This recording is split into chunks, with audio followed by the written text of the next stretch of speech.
Le berger, qui ne fumait pas à la jachère un petit sac et déversa sur la table un tas de glandes.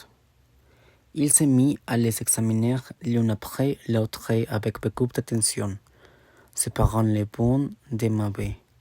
J'ai fumé ma pipe. Je me proposais pour l'aider. Il me dit que c'était son affaire.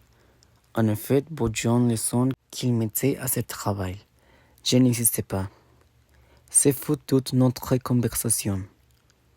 Quand il eut du côté de bon un tas de glandes assez gros, il les compta par paquet de 10.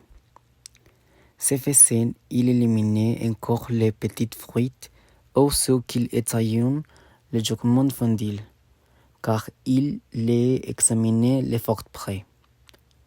Quand il eut ainsi devant lui ses glandes parfaites, il s'arrête et nous allâmes nous coucher.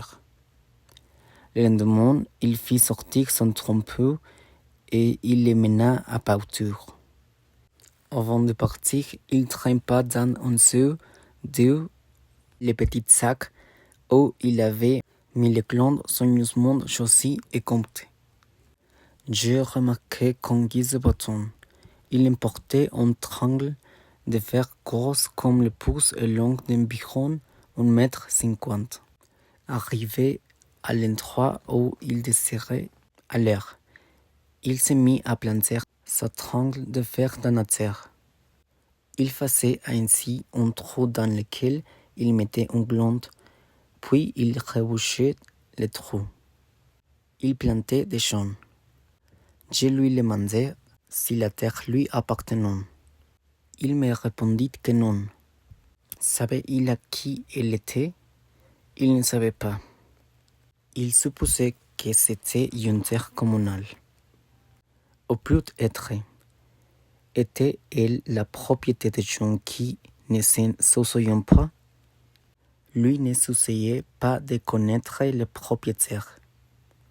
Il planta ainsi ses 100 glandes avec un soin extrême. Depuis 3 ans, il plantait des arbres dans cette solitude.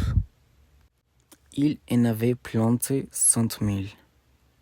Sur les 100 000, 20 000 étaient sortis. Sur ces 20 000, il comptait encore en perdre la moitié. Du fait des rangées ou de tout ce qu'il y a d'impossible à prévoir dans les desseins de la Providence. Restaient 10 000 champs qui allaient pousser dans cet endroit où il n'y avait rien auparavant.